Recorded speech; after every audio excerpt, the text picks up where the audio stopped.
اور سوال یہ کہ کس طریقے سے میں اسلام کو پریکٹس کروں to the best of my ability. کہتے ہیں کہ میں اگین سمرائز کر رہا ہوں کہ میں I continue to feel in my life, کہ زندگی میں فیلیئرز آتے رہتے ہیں، اور کبھی کبھی یہ شک آتا ہے کہ کہیں اللہ تعالیٰ مجھے کسی گناہوں کی سزا تو نہیں دے رہے.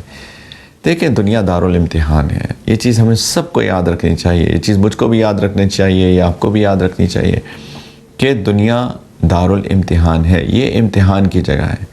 ہم کہیں سے آ رہے ہیں اور کہیں جا رہے ہیں. یہ جو ٹیمپریری فیز ہے ہمارا اس دنیا کے اندر، اس میں ہر لمحے کسی نہ کسی امتحان میں ہم ہیں.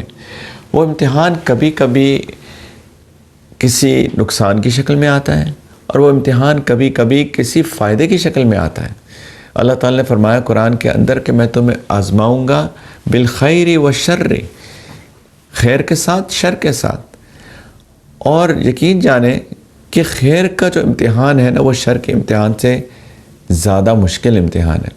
اگر کسی کا مال چلا گیا، مثال کے طور پہ تجارت میں نقصان ہو گیا، بزنس میں اس کو لاس ہو گیا، تو ہو سکتا ہے کہ اگر وہ ایمان والا ہے، اللہ سے تعلق ہے اس کا، تو اس کا دل ٹوٹے گا، وہ دعائیں مانگے گا، اللہ تعالیٰ سے کہے گا یا اللہ نقصان ہو گیا، اب میں کیا کروں، اپنے طریقے آزمائے گا، دعاؤں میں زیادتی کر دے گا. تو دوسرے الفاظ میں اللہ سبحانہ و تعالیٰ سے اس کا قرب بڑھ گیا، اس نے دعاؤں میں اضافہ کر دیا. تھا تو امتحان، لیکن اس کا نتیجہ یہ نکلا کہ اللہ تعالیٰ سے اس کا لگاؤ، اس کا قرب، اس کی دعائیں وہ بڑھ گئیں. تو یہ تو فائدہ ہو گیا اس کو، اگر ہم اس کو واقعی میں غور سے دیکھیں. لیکن اگر کسی کے پاس مال آ گیا، تو مال تو بہت لوگوں کو ایروگنٹ کر دیتا ہے، مال تو بہت لوگوں کو متکبر کر دیتا ہے. وہ تو خدا کو بھول ہی جاتے ہیں، جبکہ تھا وہ بھی امتحان. اس امتحان کا جواب کیا ہونا چاہیے تھا؟ اس امتحان کا جواب یہ ہونا چاہیے تھا کہ جب میرے پاس مال آیا، اللہ تعالیٰ نے مجھے اپنی نعمتیں دیں، تو میں اللہ تعالیٰ کا شکر ادا کرنے میں بہت آگے بڑھ جاتا.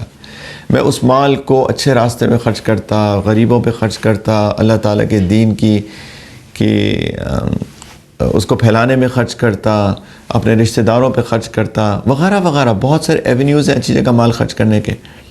تو میں مال کو خرچ کرتا، اللہ کا شکر ادا کرتا، اور عاجزی میرے اندر اور آ جاتی کہ دیکھو اللہ تعالیٰ نے میرے اوپر کتنا کرم کیا ہے کہ میں اتنا کمزور انسان ہوں، لیکن اللہ تعالیٰ کی نعمتیں میرے اوپر اتنی بے تحاشا ہیں. تو اس کے اندر عاجزی بڑھ جانی چاہیے تھی، شکر بڑھ جانا چاہیے تھا. لیکن اکثر لوگ مال کے آنے پہ، کوئی بھی خیر کے آنے پہ آپے سے باہر ہو جاتے ہیں، ایروگنٹ ہو جاتے ہیں. تو یہ تو فیل ہو گئے اس امتحان میں. تو اللہ تعالیٰ نے فرمایا قرآن کے اندر کہ میں نے موت اور زندگی صرف اس لیے بنائی ہے کہ میں دیکھوں، امتحان لوں کہ تم میں سے بہترین اعمال کون کر کے آتا ہے. الذی خلق الموت والحیات لیبلوکم ایکم احسن عملا. تو زندگی تو دارالامتحان ہے، کبھی تنگی سے، پریشانی سے، کبھی اچھائی سے، خیر سے. صحت بھی آتی ہے، بیماری بھی آتی ہے، مال آتا بھی ہے، مال جاتا بھی ہے. یہ سب امتحانات ہیں. تو پلیز کوئی بندہ اپنا دل چھوٹا یہ نہ کرے کہ میرے اوپر اتنی زیادہ مشکلیں آ گئیں، تو اللہ تعالیٰ جیسے مجھ سے ناراض ہے اور مجھے عذاب دے رہے ہیں، تو میں کیا کروں. دیکھیں، ہر مشکل عذاب نہیں ہوتا، کچھ مشکلیں امتحان ہوتی ہیں. ہاں، یہ ہوتا ہے کہ جب انسان کنٹینیوسلی غلطیوں پہ غلطیاں کر رہا ہے اور اللہ سے رجوع نہیں کر رہا، توبہ نہیں کر رہا، تو اللہ تعالیٰ اس کو بھی جگانے کے لیے اس کے اوپر کوئی مشکل بھیج دیتے ہیں، تاکہ یہ بھی اپنی اللہ سے لو دوبارہ لگائے، اللہ سے دوبارہ تعلق جوڑے. اور یہ بھی جسے ہم انگریزی میں کہتے ہیں بلیسنگ ان ڈسگائز ہوتی ہے. یہ بھی خیر ہی چھپی ہوتی ہے اس کے پیچھے کوئی نہ کوئی. اور سب سے بڑی خیر تو یہی ہے کہ اللہ تعالیٰ سے تعلق دوبارہ جڑ جاتا ہے. تو پلیز دل بالکل چھوٹا مت کیجیے. بہت نعمتیں بھی ہیں، اپنی نعمتوں پہ تھوڑا سا غور کیجیے. آنکھ کی نعمت، کان کی نعمت، دل و دماغ کی نعمت، صحت کی نعمت، گھر کی نعمت، کھانے کی نعمت، خاندان کی نعمت. ہم شاید اس کے اوپر پہلے بات کر چکے ہیں بہت تفصیل کے ساتھ. نعمتوں میں گھرے ہوئے ہیں ہم لوگ. یہ چھوٹی چھوٹی چیزیں ہیں، یہ بہت معمولی چیزیں ہیں ان ساری نعمتوں کے مقابلے میں جو کہ ہمارے پاس اللہ سبحانہ و تعالیٰ نے دی ہیں. تو پلیز بالکل مایوس نہ ہوں، یہ شیطان ہے جو ہمیں مایوسی میں دھکیلنا چاہتا ہے۔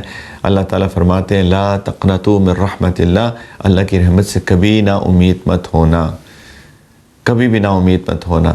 ہم شیطان کو شکست دینا چاہتے ہیں، وہ ہمارا دشمن ہے، وساوس ڈالتا ہے، ہم ان وساوس کو اگنور کریں، لا حول ولا قوت الا باللہ پڑھا کریں، اعوذ باللہ من الشیطان الرجیم پڑھا کریں۔ اللہ تعالیٰ فرماتے ہیں جب شیطان تمہارے دل میں وسوسہ ڈالے تو اللہ کی پناہ طلب کر لیا کرو۔ انشاءاللہ اللہ تعالیٰ ہمارے ساتھ خیر کا ارادہ فرماتے ہیں اور ہمارے لیے خیر چاہتے ہیں، بالکل کسی نا امیدی کے اندر مت جائیے۔ اللہ تعالیٰ آپ کو خوش رکھیں۔